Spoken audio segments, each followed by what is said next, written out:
নমস্কার বন্ধুরা, দ্য রসনা কিচেনে আপনাদের সকলকে স্বাগত জানাই। আজ আমি লাউ চিংড়ি বানিয়ে দেখাবো। খুব সাধারণ একটা রেসিপি, কিন্তু এই গরমের দিনে খুব ভালো লাগবে। লাউ একটা খুব উপকারী সবজি, তার সাথে চিংড়ি মাছ। দেখুন কিভাবে বানাচ্ছি।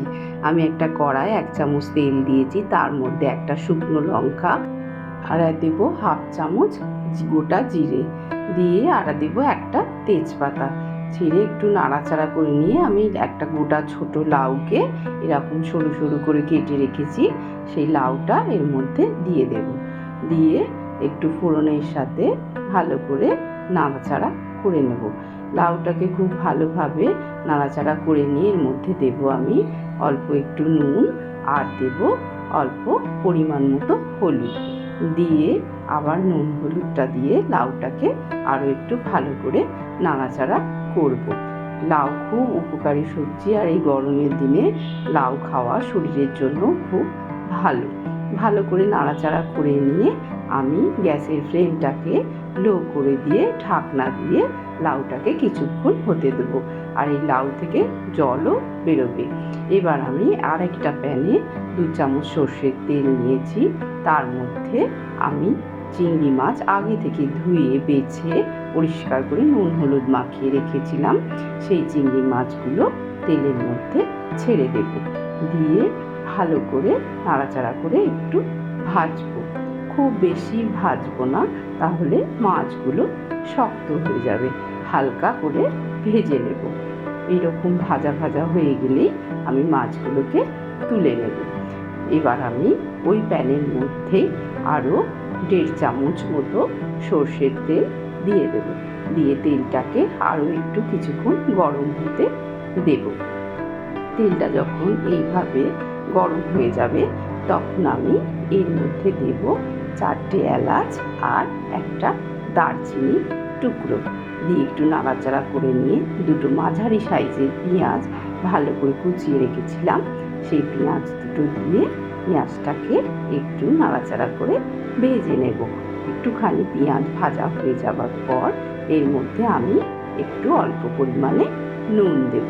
লাউটা বসানোর সময় তখন একটু নুন দিয়েছিলাম, আর পেঁয়াজেও একটু নুন দিয়ে ঢাকনা দেব। ঢাকনা দিয়ে 2 মিনিট হতে দেব।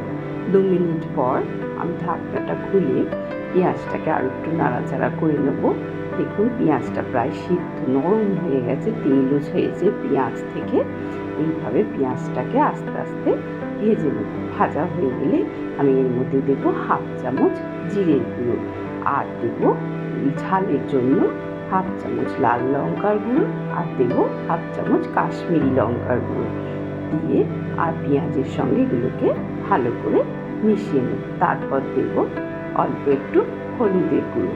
লাউটা বসানোর সময়ও আমি একটু হলুদ দিয়েছিলাম, আর পেঁয়াজেও এখানে একটু হলুদ দেবো।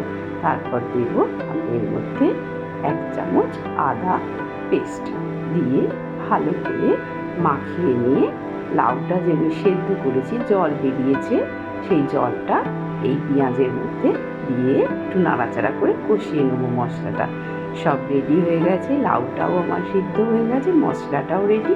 এবার মিশিয়ে নেব। মশলাটার মধ্যে লাউটা দিয়ে দেবো, দিয়ে একটু নাড়াচাড়া করে নিয়ে তার মধ্যে যে ভাজা চিংড়িটা রেখেছিলাম, সেই চিংড়ি মাছ ভাজাগুলো দিয়ে দেবো।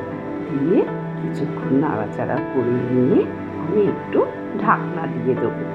ঢাকনা দিয়ে দেখুন খুলে কত জল বেরিয়েছে লাউ থেকে। এবার আমি একটু নাড়াচাড়া করে নিয়ে এর মধ্যে একটু চিনি দিয়ে দেবো। চিনিটা অবশ্যই দিতে হবে, নাহলে ভালো লাগে না। আর তারপর আমি 1 চামচ চালের গুঁড়োর মধ্যে জল মিশিয়ে রেখেছিলাম, সেটাও দিয়ে দিলাম যাতে লাউয়ের জলটা টেনে নেয়। আর দিলাম হাফ চামচ গরম মশলার গুঁড়ো। ব্যাস, আমার লাউ চিংড়ি রেডি হয়ে গেছে। আমি গ্যাসের ফ্লেম বন্ধ করে ঢাকনা দিয়ে দিলাম। লাউ চিংড়ি রেডি। গরম ভাতের সঙ্গে ভীষণ ভালো লাগবে। আপনারা রান্নাটা অবশ্যই বানিয়ে খাবেন, আর আমাকে জানাবেন কেমন লেগেছে। আমার ভিডিওটা যদি ভালো লাগে লাইক করবেন, কমেন্ট করবেন, শেয়ার করবেন, আর চ্যানেলটাকে সাবস্ক্রাইব করে প্লিজ আমার পাশে থাকবেন। আর যারা আমার ভিডিওটা ফেসবুক থেকে দেখছেন তারা লাইক করবেন আর পেজটাকে ফলো করে দেবেন। আপনারা সকলে খুব ভালো থাকবেন। ধন্যবাদ।